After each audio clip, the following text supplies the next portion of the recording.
বাড়িতে কেউ আছো? আমার যে ভীষণ খিদে পেয়েছে, আমাকে দুটো খেতে দেবে?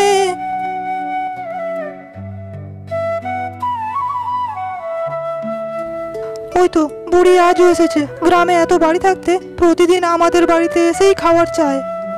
আজ বুড়ির একদিন কি আমার একদিন। দাঁড়া ভাই, বুড়িকে কিছু বলিস না, অসহায় একজন বৃদ্ধা। সামান্য একটু খাবারই তো চাই আমাদের কাছে। এই একটু খাবারের জন্য কটু কথা বলে বুড়ির মনে কষ্ট দিবি? সামান্য একটু খাবার জোগাড় করতে আমাদের দুজনের যে কত কষ্ট করতে হয়, সে কথা কেন তুই বারবার ভুলে যাস? একটা দিনও আমরা পেট ভরে খাবার খেতে পাই না, তার উপরে এই বুড়ি আবার আমাদের খাবারে ভাগ বসাতে আসে। তোর যতটুকু খাবার লাগবে তুই নিয়ে নে, আমি আমার ভাগ থেকেই বুড়িকে খেতে দিচ্ছি। কেন যে মা তোর নাম মায়া রেখেছিল, নিজেকে ছাড়া দুনিয়ার বাকি সকলের প্রতি তোর মায়া। তোর যা মন চাই তুই তাই কর, আমি আর তোকে কিছু বলবো না। ভালো আছিস মা?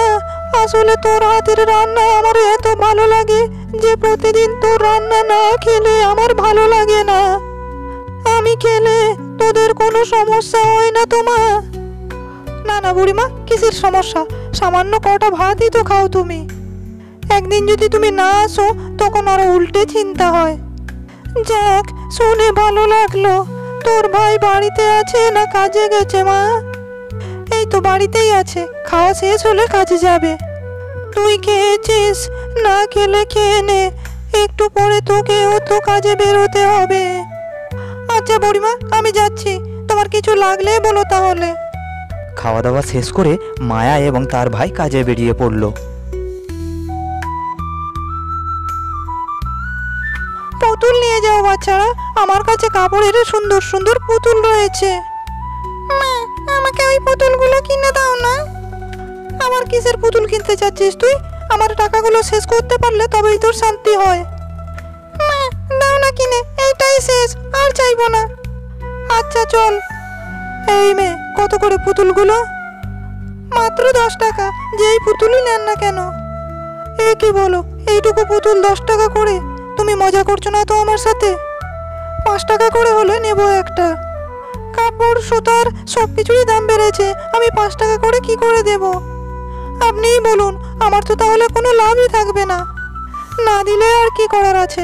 এই চল, ওই সব পচা পুতুল তোরা কিনতে হবে না। না মা, কিনে দাও না, কত সুন্দর সুন্দর পুতুল। এই পুতুলগুলো পচা কি করে হলো? পচাই তো, যে দাম, এই দামে পচা পুতুল ছাড়া আর কিছুই হয় না। চল এখান থেকে, কিনতে হবে না এসব পুতুল। পুতুল না পেয়ে বাচ্চাটা কাঁদতে আরম্ভ করলো। বাচ্চার কান্না দেখে মায়া তার কষ্ট আর সহ্য করতে পারলো না। এই যে শুনুন, নিয়ে যান 5 টাকা করে পুতুলগুলো। সামান্য কটা টাকার জন্য ওই বাচ্চার কষ্ট আমি তো সহ্য করতে পারছি না।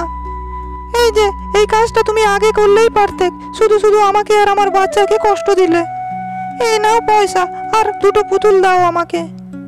মা, একটার বদলে 2টো পুতুল? হ্যাঁ, একটু ধৈর্য ধরলে নিজের পছন্দ মতো সব কিছুই পাওয়া যায়। দেখলি তো কিভাবে আমি এক পুতুলের দামে 2টো পুতুলে আমি তোকে কিনে দিলাম। শিখে রাখ, একটু চালাক না হলে দুনিয়াতে টেকা খুব মুশকিল। হ্যাঁ মা, আসলে তোমার অনেক বুদ্ধি। সকালটা এইভাবেই শুরু হলো, না জানি বাকি দিনটা আমার কেমন যাবে। আর আমার বাকি টাকাটা মালিক?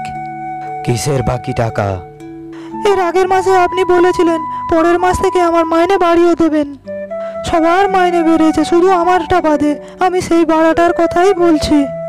কিসের মাইনে বাড়াবো তোর? নিজের শরীরের দিকে তাকিয়ে দেখেছিস? কেমন রোগা শরীর তোর। এই শরীর নিয়ে একটা কাজও তো তুই ঠিক মতো করতে পারিস না। তোকে যে দয়া করে কাজে রেখেছি, এইটাই তোর ভাগ্য ভালো। আবার তুই মাইনে বাড়ানোর কথা বলছিস? বেশি তিরিং বিড়িং করবি তো এখনই তোকে কাজ থেকে বের করে দেব। দয়া করুন, দয়া করে এই কাজটা করবেন না। আমার একটা ছোট্ট বোন আছে, বড় ভাই হিসেবে ভবিষ্যতের জন্য তাকেও একটা ব্যবস্থা করে দিতে হবে আমার। তাই না খেয়ে হলেও আমি কিছু টাকা জমানোর চেষ্টা করছি। তাতে আমি কি করব? আমার কাছে কাজে থাকতে হলে আমি যা বলছি তাই চুপচাপ কর। তা না হলে তোকে বের করে দিয়ে আমি নতুন কাউকে কাজে নিয়ে নেব। আজ আমি তেমন বেশি পুতুল বিক্রি করতে পারিনি। দিন দিন যেন পুতুল বিক্রির পরিমাণ কমে যাচ্ছে। ভাবছি পুতুল বিক্রি বন্ধ করে দিয়ে নতুন কিছু বিক্রি করা শুরু করব। আজকের ভাইয়ের কাজের মাইনে বাড়ানোর কথা, দেখি ওই বাড়তি টাকা দিয়ে কিছু নতুন ব্যবসা শুরু করা যায় কিনা।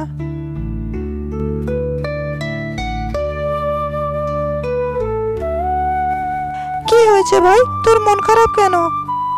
আজকের আমার কাজে মাইনে বাড়ানোর কথা থাকলেও মাইনে বাড়ায়নি, উল্টে আরো ভয় দেখিয়েছে, বেশি কথা বললে কাজ থেকে বার করে দেবে আমায়। এই অদম ভাইটা তোর জন্য কিচ্ছু করতে পারলো না রে বোন।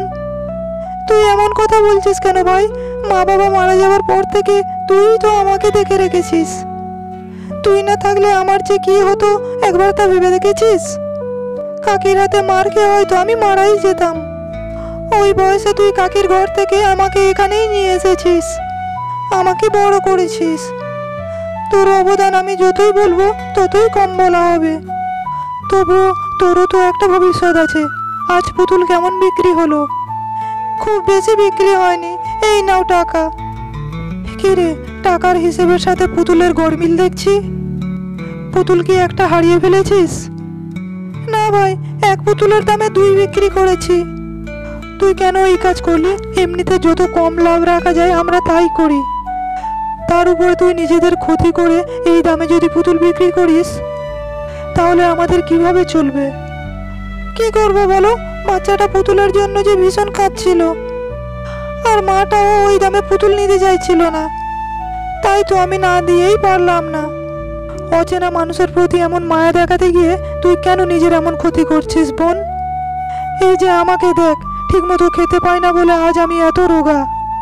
এই কারণে আমাকে কেউ কাজে রাখতে চায় না। কাল তোর বা আমার যদি কিছু হয়ে যায়, তোর কি মনে হয় মানুষেরা মনে রাখবে আমাদের?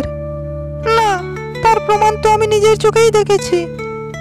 মা বাবা কাকা কাকিমাকে কত ভালোবাসতো, তাদেরকে কত স্নেহে রাখতো তাদের, অথচ বাবা মা মারা যাওয়ার পর কাকু কাকিমা আমাদের দেখার প্রতিশ্রুতি দিয়ে আমাদের বাড়ি ঘর সব কেড়ে নিল, আমাদের জায়গা জমি সব বিক্রি করে দিল।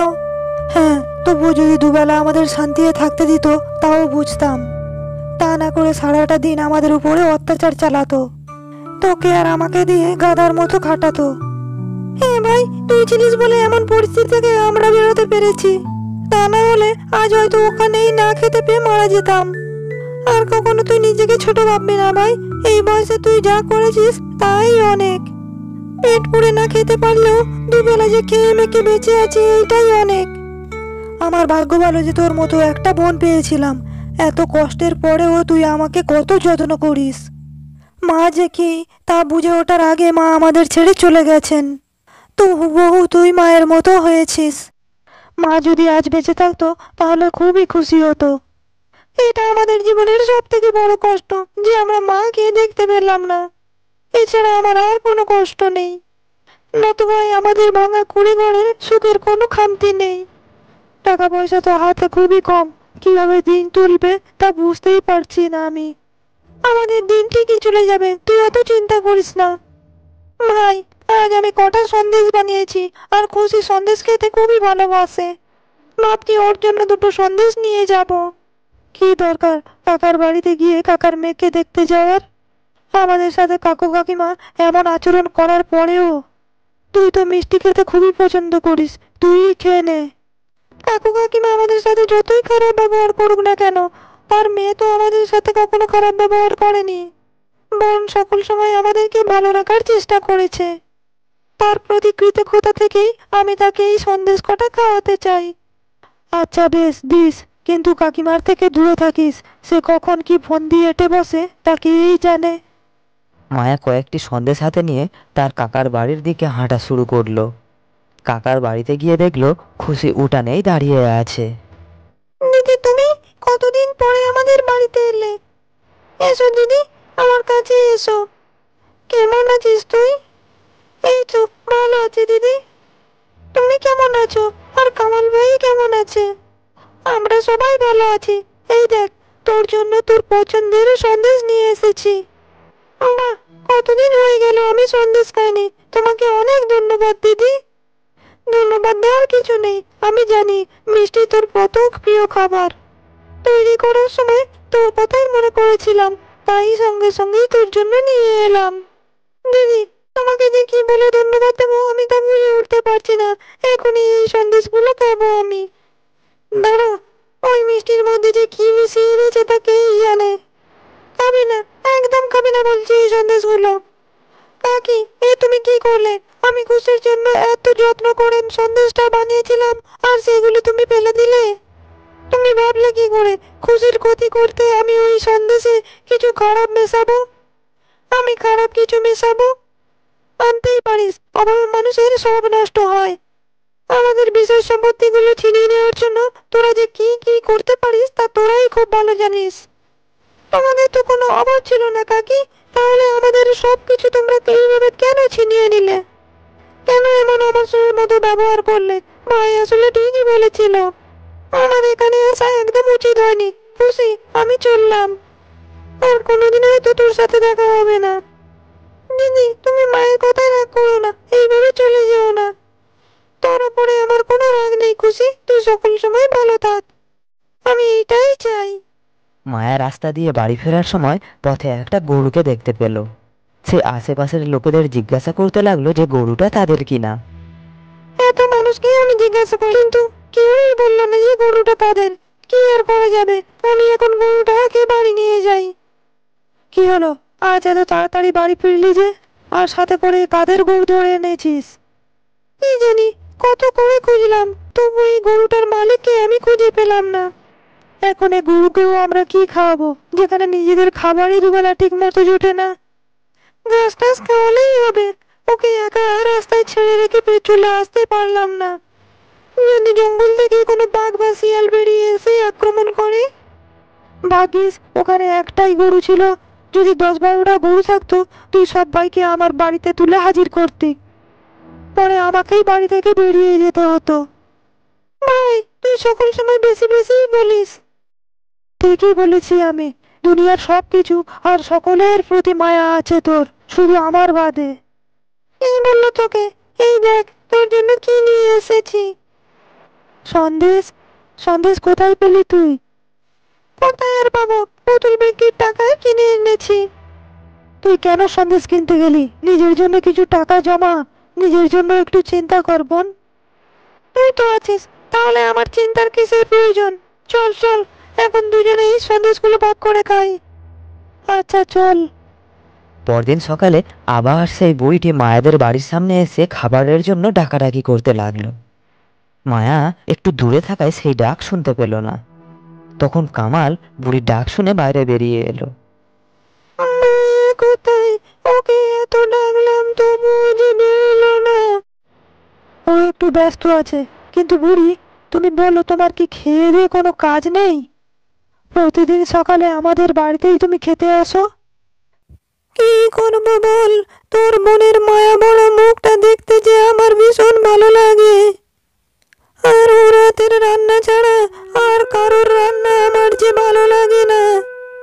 তোমার ভালো লাগার শাস্তি তো আমাদের পেতে হচ্ছে বুড়ি।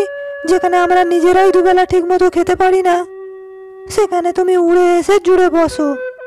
মায়া তো তোমাকে কিছু বলতেই পারে না, তাই মুখ বুজে সব অত্যাচার সহ্য করে। কিন্তু আমি মায়ের মতো অত ভালো নই, তাই তোমার অত্যাচার আমি সহ্য করব না। আমার ভুল হয়ে গেছে বাবা, তুই পারলে আমাকে ক্ষমা করিস। আমি আর আসবো না প্রতিদিন সকালে তোদের বাড়ি খাবার জন্য। তোদের কথা খুব মনে পড়বে। ঠিক আছে, না আসলেই ভালো। তোমার কথা আমাদের একটুও মনে পড়বে না। ওই গরুটা কোথা থেকে পেয়েছিস বাছা? আমি জানি না, মায়া কোথা থেকে জানি ধরে নিয়ে এসেছে। গরুটা খুব ভালো, দুধ দেওয়া গরু। তোরা চাইলে এখনই ওখান থেকে দুধ নিতে পারবি। বলো কি, ওর বাছুরটা কোথায় তাহলে? তা আমি কি করে বলবো, তবে গরুটাকে দেখে মনে হচ্ছে গরুটা অনেক দিনই দুধ দেবে। তোদের কপালটা খুবই ভালো যে এমন দুধ দেওয়া স্বাস্থ্যবান গরু তোরা পেয়েছিস। আমি তবে আসি বাবা, তোরা ভালো থাকিস। কি হয়েছে, তুই কার সাথে কথা বলছিলিস এতক্ষণ? ওই তো, ওই বুড়িটা এসেছিল। ও, কোথায় সে? আমি তো ভাবছিলাম আজ এত বেলা হয়ে গেল এখনো আসছে না কেন। বুড়িটা আজ আর আসবে না, প্রতিদিন যে এখানেই খেতে হবে এমন কি কোনো কথা আছে? তাকে আজ থেকে এখানে আসতে আমি বারণ করে দিয়েছি। যাওয়ার আগে আমাকে বলে গেছে আমাদের গরুটা নাকি খুব ভালো আর দুধ দেওয়া গরু। এমন কেন করলি তুই? সামান্য তো একটু খাবার খেত সে, আর এতেই তোর এত সমস্যা? হ্যাঁ সমস্যাই। তোর এত কথা শোনারও সময় নেই আমার। তুই নিজেই আমাদের ভালো বুঝিস না, আর আমাকেও আমাদের ভালো বুঝতে দিস না তুই। অনেক কথা শুনেছি তোর, এইবারে আমাকে আমার দায়িত্ব পালন করতে দে। শোন, এইবারে গরুটার দুধ দোয়াবো আমি। এরপর থেকে প্রতিদিন মায়া গরুটার দুধ দুইত আর কামাল সেই দুধ বাজারে গিয়ে বিক্রি করে আসতো। এইভাবে বেশ কিছুদিন কেটে গেল। তারা ধীরে ধীরে আর্থিক দিক থেকে বেশ সচ্ছল হলো। আমি যদি সেদিন গরুটাকে ঘরে না নিয়ে আসতাম, আর বুড়ি যদি গরুটার দুধ দেওয়ার কথা না বলতো, তাহলে আজ আমরা হয়তো এই সুদিন দেখতে পেতাম না। আমার দয়া মায়া একটু বেশি থাকার কারণে তুই শুধু আমাকে কথা শোনাতি, আর আজ আমার সেই গুণের কারণে আমরা একটু ভালো অবস্থানে আছি। হ্যাঁ জানি, আমি সকল সময় তোর ভালোই চাইতাম, আর এখনো চাই, তাই তোকে একটু সাবধানে থাকতে বলি। কিন্তু এখন আমি তোর সিদ্ধান্তে পুরোপুরি বিশ্বাস করি, তাই এখন থেকে তুই যা বলবি আমি তাই করব।